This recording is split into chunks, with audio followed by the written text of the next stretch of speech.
днес да стигна до заветните 100 000 в Стани богат. Предстои да видим. Знаете си, че най-яките игри, книги, гейминг периферия, мърч, играчки, пъзели и какво ли още не са в Ozon.bg.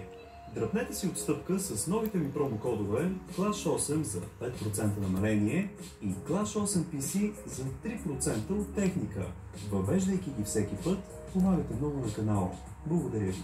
Здравейте на всички! Днес ще направя втори опит да победя играта Стани богат в сайта на BTV. Виждате, тук вече няма бяло, има черно зад мен и съм направил по-добре геймплея, защото знаете, предния път беше едва изнервих си, накрая го оставих както и да е.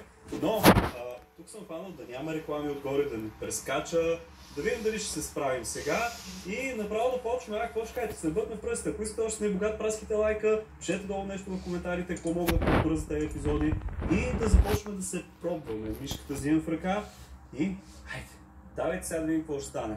Ето, пак се обърка. Чакайте, трябва да дигна леко нагоре. Така да е по-готинко от предния път. И не се вижда 100 000. Значи още нагоре.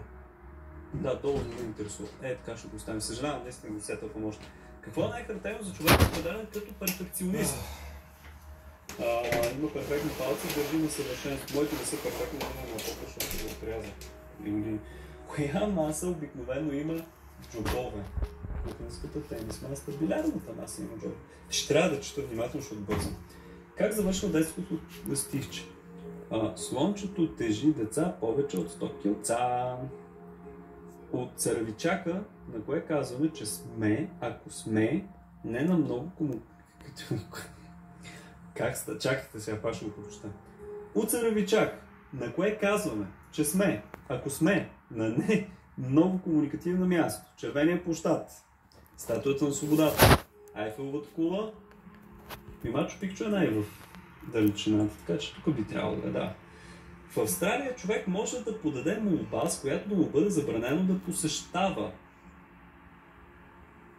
Мисля, че казина, защото австралийците имаше някакъв проблем. Там, чайте, ще мисля, че съм умрял.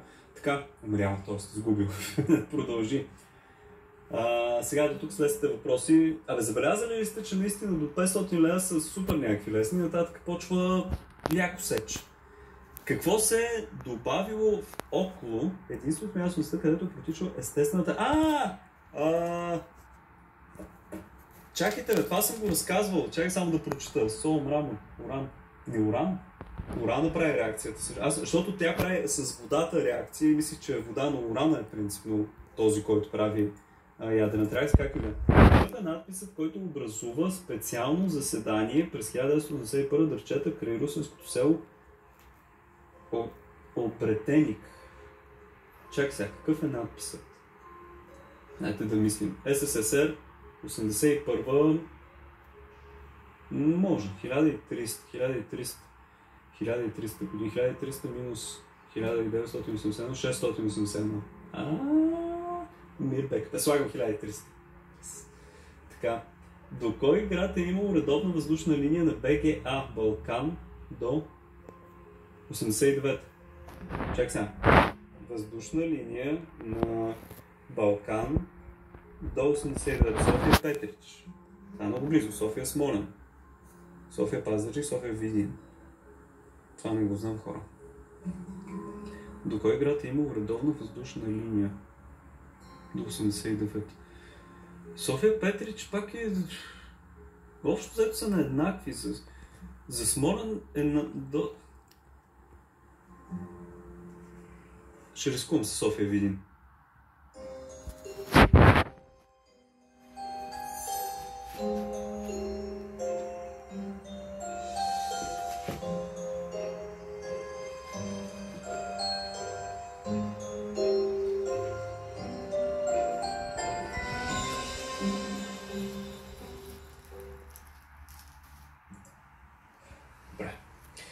Защото ми се стори, най-там през планина, нагоре най-равнинно. Какво липсва в първия телефонен указател? Чакайте сега, година на издаване би трябвало да го има. Първия трябва да са горди, така че това няма да липсва. Телефонни номера. Що път, дали в телефонен указател? Имена са хора. То трябва да има имена с хора. Работно време. Чакай сега, това е много подвеждащо. Дайте да помислим. Година ще го има. Телефонни номера, що ме телефонен указател, ще го има. Имена с хора трябва да го имаме. Работно време, пък какво ще има в телефонния указател? Освен да са на някакви магазините. Ами може би да са на някакви институции. Слагам работно време. Много очевидно ми се виждат другите.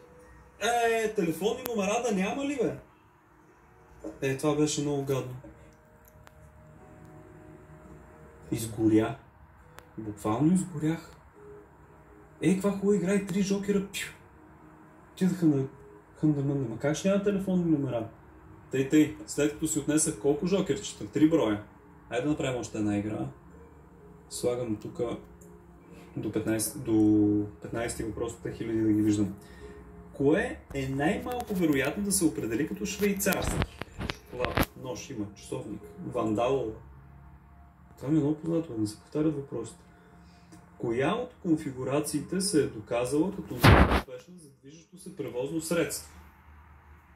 Каруца пред коня, каруца зад коня, каруца до коня, конят в каруцата. Това ще е топа, но тук ще сложим каруцата.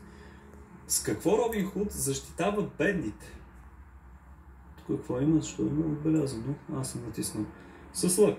Автомат. Още не. С човека от коя народно сравняваме прекалилия с алкохол? Казак. Казаци. Какво обикновено се продава под формата на чиле? Каолет. Прежно. Това знаете ли, че като бях жокер в Стани богат на Викито и бяха задали същия въпрос и аз го гледах и я прежда това. И тя използваше жокер тук за публиката. Кое беше растение вдъхновило швейцарски... Кое растение вдъхновява швейцарски инженер Жорж Дюместрал, това не е познато, за изобретението на велкрото? Сега, ако гледате класациите или фактите, мисля, че беше, ще знаете, че това е репей. Аз ви казвам да гледате, вие не. Кое е петото име, ако останалите са Симона, Лаура, Ерика и Стефани? Това са златните момичета и тук Мадлен беше. Пак не е познато това просто. Как западните дипломати наричат портата в Цариград, където се е ковала политиката на империята? Султанска порта. Мисля, че е висока, тук не е султанска. Коя от държавите не участва в Тристранния пакт за сигурност АУКУС? Австралия, US да е САЩ, така, UK да е Великобритания, за Франция не виждам. Рискувам какво стане. И са последните думи. Измамена, младост, прошка, сън, спомен, за стените на голяма къща, тайна. Как плънъкам от Царов. Обаче тук ще питам приятел. Чии са последните думи? Измамена, младост, прошка, сън, спомен, за стените на голяма къща, тайна. Царов не съм. Ще я да объркам. Добре, тук благодаря на приятел, който иде, ще ми даде отговор. Поздравление! 10 000 лева играем. Първата веб камера, измислена и сложена в Кеймбриджския университет с цел да открият кой? Не гаси лампи, изяжда бисквитите, оставя кафеварката празна, не си мие чините. Хора, това пак е от класациите и оставя кафеварката празна. Това съм го казал. Заказвам ви да гледате, вие не. 20 000 лева. Стихотворение на кого е изписано върху 7 страници в тефтерчето на Васил Левски? Чакай сега. Тук бих може би се подвел за Ботев, обаче стихотворение на кого е изписано върху 7 страници в тефтерчето на Левски. В него. На тефтерчето. Тоест търсим някой съвременник или тук ще играя едно 50, но не 50 на 50, аз не съм сигурен. Сега Ботев и Вазов. Ще сложа един помощ от публиката. Абе Ботев не ли е прекалено очевидно? Но ще се доверя на публиката, че ми свършва времето. Добре, тук благодаря и на публиката. 13-ти, добре, 30 000. Какъв екзотичен плод получава от главния си градинар английският крал Чарлз III запечатан в картина? Персил знае, почистване или дълбоко почистване. На игрището няма значение, но за теб има.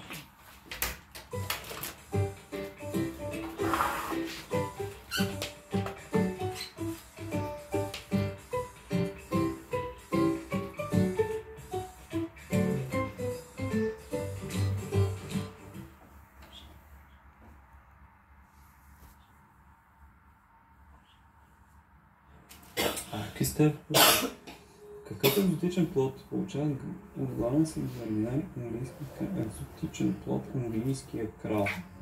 Драконов плод, мисля, че ще трябва да е тук. Ще си използвам жокерите, обещая да ги ползвам сега. О, хубаво. Ананас. Yes! 50 000 лева. Така. Коя държава приема първата конституция с разделение на властите в Европа през 18 век? Сега, тук знаем, че на територията на Украйна е направена първата такава конституция, но коя държава приема тази конституция с разделение на властите? Аз лично много клона към полско-литовската, защото са близо до Украйна. Обаче има ли такава държава изобщо? Ще рискувам. Хора, простете ми, ама слагам тази. Оля, въпрос за 100 000 лева, човек. Така. Религия. И нямам жокери. На кой апостол Исус Христос поверява грижите за Богородица?